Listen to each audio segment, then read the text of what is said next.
Hello student, Sardar Vallabh भाई Patel inter college के YouTube channel में आपका फिर से स्वागत है। उस दिन आपको पढ़ाया गया था प्रेजेंट इंडेफिनिट टेंस। आज हम आपको उसके आगे का टेंस जो है प्रेजेंट कंटिन्यूअस टेंस पढ़ाएंगे। तो आइए हम देखते हैं प्रेजेंट कंटिन्यूअस टेंस।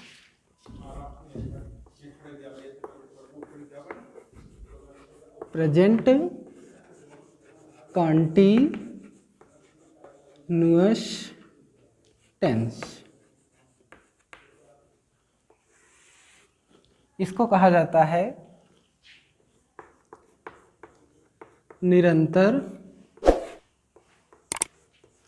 वर्तमान काल। माने वर्तमान में कोई कार्य जारी रहता है। हम कोई भी काम कर रहे होते हैं, उसी को माने जो कार्य वर्तमान में जारी हो, किया जा रहा हो, उसको हम क्या कहते हैं? और निरंतर वर्तमान काल। पहचान पर हम आते हैं।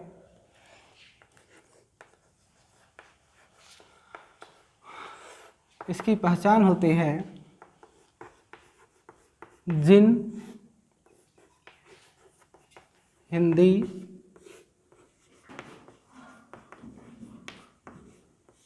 वाक्यों के अंत में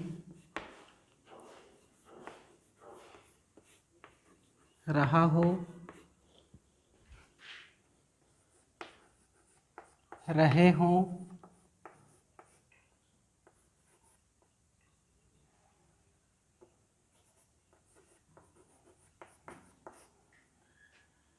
रही है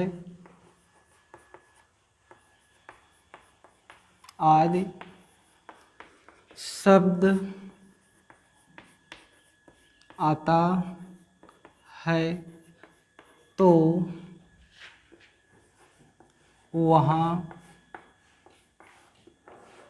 प्रेजेंट कंटिन्यूअस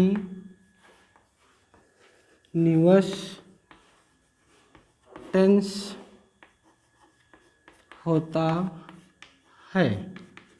ये तो आपकी हुई पहचान कि जिन हिंदी वाक्यों के अंत में रहा है, यहाँ पर इसको आप ध्यान देंगे, रहा है, रहे हो, रही है आदि शब्द आता है, वहाँ पर प्रेजेंट कंटिन्यूअस टेंस होता है।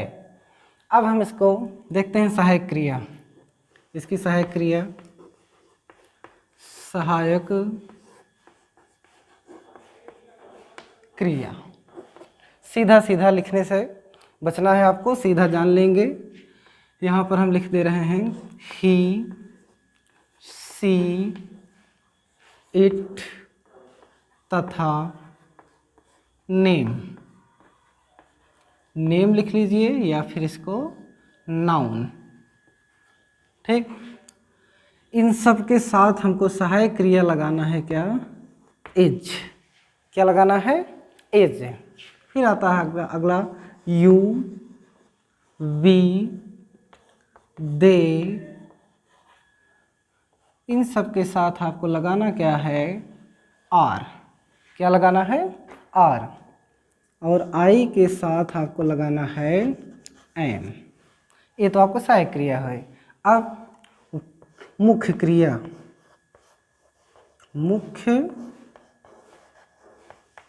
क्रिया, मुख्य क्रिया आपको, आप चाहे इसे समझ सकते हैं, वर्ब का फर्स्ट फॉर्म प्लस आईएनजी, या फिर वर्ब का कौन सा फॉर्म? Fourth form. आपको बताया गया था कि फोर्थ फॉर्म में क्या लगता है कि क्रिया का फर्स्ट फॉर्म होता है, उसमें लगता है आईएनजी का प्रयोग किया जाता है। ये तो हुआ। अब हम फार्मूला पे आते हैं इसके। तो एक बार देख लीजिए आप लोग, सहायक क्रिया क्या है? ही, सी, इट तथा नेम या नाउन के साथ आप क्या लगाएंगे? इज। यू, वी, दे के साथ आपको क्या लगाना है? आर। आई के साथ क्या लगाना है, एम। और मुख्य क्रिया जो आएगी वाक्य में वह क्रिया का कौन सा फॉर्म होगा, फर्स्ट फॉर्म, और उसमें क्या लगेगा, आईएनजी। आप उसको क्या कहते हैं, फोर्थ वर्ब का फोर्थ फॉर्म भी कहते हैं। अब हम आगे देखते हैं इसका फार्मूला।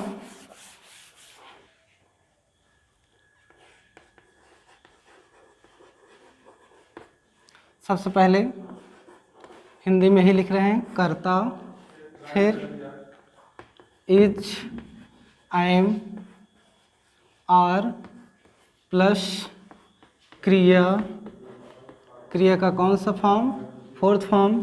फोर्थ फॉर्म आप समझ रहे हैं, जिसमें आईएनजी लगेगा, प्लस कर्म और प्लस अन्य, और यहाँ पर फुल स्टॉप। अब एग्जाम्पल हम देखते हैं कि ये तो आपका हुआ फार्मूला। इसी के अनुसार जैसे आप मैथ सॉल्व करते हैं उसी प्रकार से इंग्लिश में भी फार्मूला होता है। अगर आप उसको अपनाते हैं, उसका फॉलो करते हैं, तो निश्चित रूप से आप अनुवाद को हल कर सकते हैं। तो सबसे पहले हम देखते हैं, जैसे कहा जाए, क्योंकि हमारा पसंदीदा नाम है का राम। राम बाजार जा रहा है। ठीक, तो सबसे पहले आप ध्यान देंगे, राम बाजार जा रहा है। इस वाक्य में आपका सब्जेक्ट क्या है, सब्जेक्ट में कर्ता क्या है। कर्ता यहाँ पर आपको दिया गया है राम। और कैसे पता करेंगे, आपको बताया गया था कि आप क्रिया से पूछ लिया करिए कि कौन जा रहा है, तो जाने वाला कौन है, राम। ठीक है, अब ये राम से पूछिए कि राम क्या कर रहा है, तो राम जा रहा है। अब कहाँ जा रहा है, बाजार। तो इसका अनुवाद हम करेंगे, सबसे पहले लिखेंगे क्या, राम। अब आपको बता दिया गया कि ही, सी, इट तथा नेम के साथ सहायक क्रिया, इसमें तीनों में से क्या आएगी, इज। क्या आएगा, इज। अब राम क्या कर रहा है, जा रहा है, माने गोइंग। अब कहाँ जा रहा है, टू मार्केट। क्या हो गया, टू मार्केट। तो ये अनुवाद बना आपका कि राम बाजार जा रहा है, तो Ram is going to market. अब दूसरा देखते हैं, मैं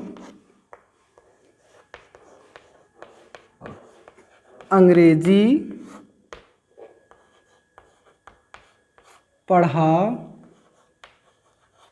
रहा हूँ। तो इसमें कौन पढ़ा रहा है, मैं, माने क्या लिखेंगे आप, आई। आई के साथ सहायक क्रिया क्या आती है, एम। क्या आता है, आई के साथ एम। अब मैं क्या कर रहा हूँ, पढ़ा रहा हूँ। पढ़ाना की इंग्लिश क्या होती है, टीच। क्या होता है, टीच। उसमें क्या लग जाएगा, आईएनजी, टीचिंग। अब क्या पढ़ा रहा हूँ, अंग्रेजी। अब जब भी आप कोई भी सब्जेक्ट लिखेंगे, सब्जेक्ट का नाम लिखेंगे, तो हमेशा क्या होना चाहिए, कैपिटल में होना चाहिए। तो क्या हो जाएगा, इंग्लिश। और यहाँ पर क्या लिखेंगे, फुल स्टॉप। ठीक, अब इसी क्रम में एक और हम देख लेते हैं। जैसे कहा जाए कि तुम बाजार से किताब खरीद रहे हो।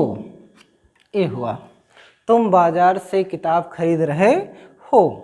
तो इसमें किताब कौन खरीद रहा है, तुम। तो सब्जेक्ट इसमें क्या हुआ आपका, यू। क्या हो जाएगा, यू।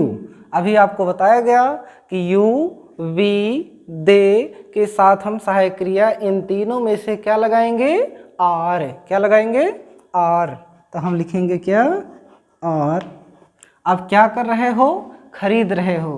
खरीदना की अंग्रेजी बाई, बी यू वाई और यहाँ पर हम क्या लिखेंगे ING, बाइंग। उसके बाद क्या किताब, बाइंग बुक।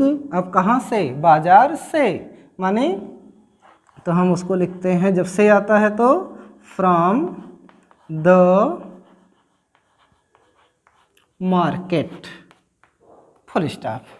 अब ये आपका प्रेजेंट इंडेफिनिट टेंस का अफर्मेटिव सेंटेंस है। कौन सा है, अफर्मेटिव, जिसमें कि नॉट का प्रयोग नहीं किया जाता है। तो आप यहाँ पर आपने देखा कि फार्मूला क्या था इसका, कर्ता इज एम आर प्लस क्रिया का फोर्थ फॉर्म, फिर कर्म, फिर अन्य।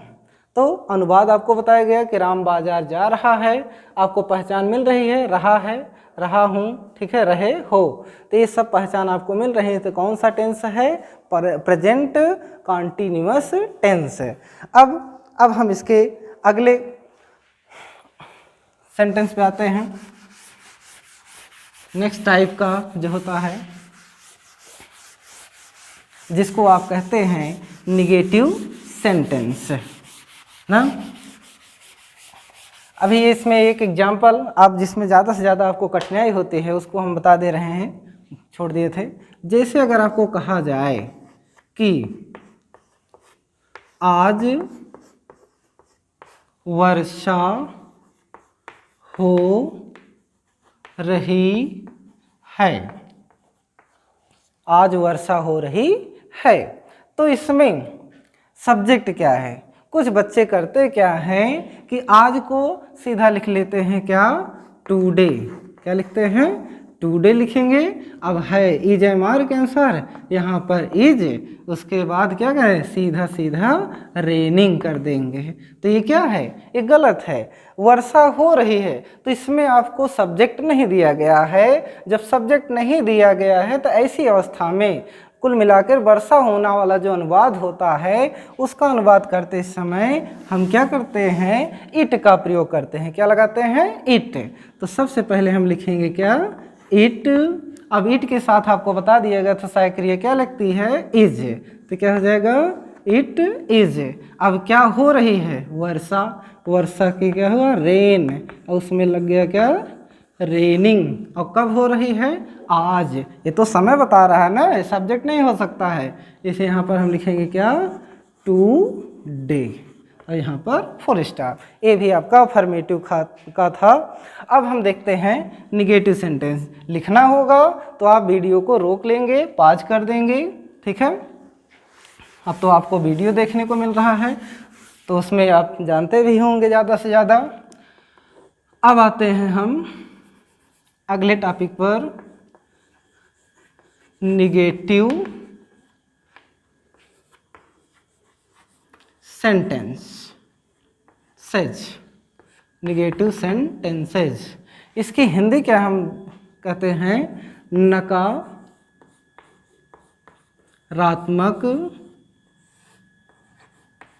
वाक्य। तो माने यह ऐसा वाक्य होता है जिसमें ना नहीं का प्रयोग किया जाता है और अनुवाद करते समय नॉट का प्रयोग किया जाता है।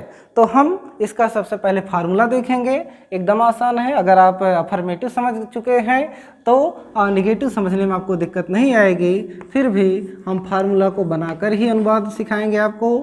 फार्मूला हुआ, फार्मूला के अंतर्गत सबसे पहले आप लिखेंगे कर्ता, उसके बाद जो सहायक क्रिया थी, सहायक क्रिया के साथ क्या जुड़ जाएगा, not, is not, I am not, और क्या, आर नॉट, प्लस क्रिया, क्रिया का कौन सा फॉर्म, हाँ वही फॉर्म लगेगा, फोर्थ फॉर्म, प्लस कर्म और प्लस अन्य, ठीक। और वहाँ पर फुल स्टॉप।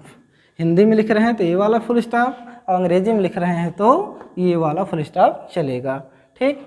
अब हम आते हैं इसके एग्जाम्पल पर।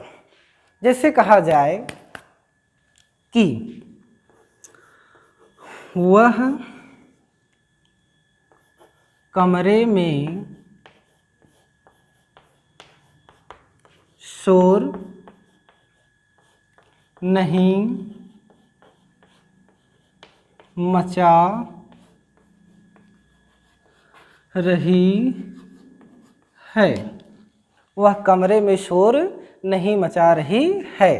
तो इस वाक्य में आपको सब्जेक्ट, सबसे पहले आप कर्ता को खोज लिया करिए, उसके बाद कर्ता के तुरंत बाद आपको क्या लगाना है, is not, am not, are not. जब आपको कर्ता मालूम हो जाएगा कि कर्ता हमारा एक वचन है या फिर बहुवचन है, तो उसके अनुसार हम निश्चित रूप से, आपको पहले भी लिखाया जा चुका है कि ही सी इट नेम के साथ तथा नेम के साथ क्या लगता है, इज लगता था अफर्मेटिव में, ये निगेटिव है तो इसमें आपको क्या लगाना होगा, इज नॉट कर दीजिए, बस इतनी सी बात। आई के साथ आपको बताया गया एम लगाया जाता है, तो आपको केवल करना क्या है, एम के साथ क्या कर दीजिएगा, नॉट।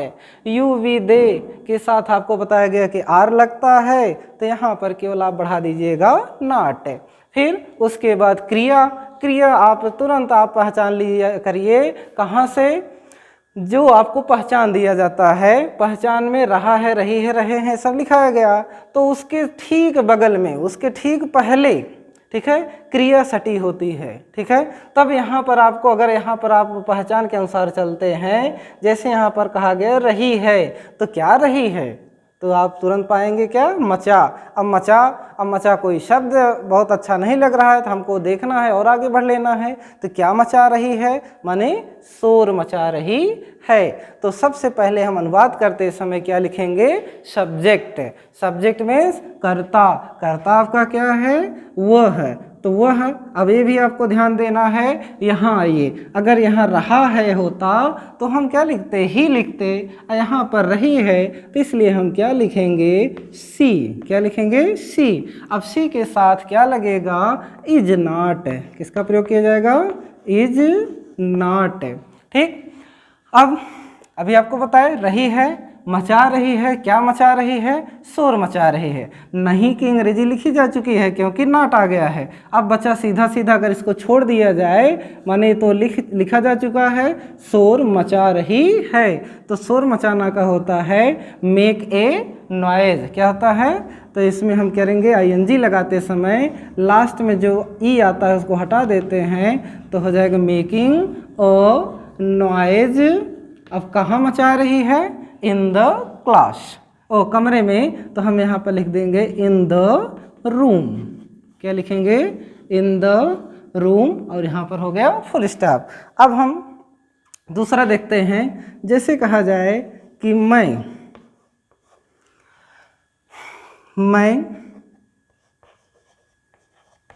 दिल्ली नहीं जा रहा हूँ, तो दिल्ली कौन नहीं जा रहा है, मैं।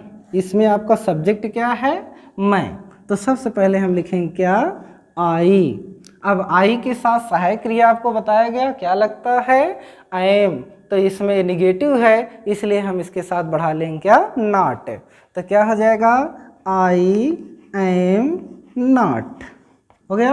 अब क्या नहीं कर रहा हूँ, जा रहा हूँ, तो जाना में गो, गो के अंग्रेजी जाना का अंग्रेजी गो, और उसमें क्या लगा लेंगे, ING, गोइंग। अब कहाँ जा रहे हैं, दिल्ली ना, दिल्ली, तो हम क्या लिखेंगे, टू। और ये क्या है, दिल्ली क्या होता है आपका, प्रॉपर नाउन। प्रॉपर नाउन के पहले द का प्रयोग नहीं किया जाता है, और जो प्रॉपर नाउन होता है उसको हम कैसे लिखते हैं, कैपिटल से लिखते हैं। तो यहाँ पर क्या हो गया, दिल्ली, और यहाँ पर फुल स्टॉप।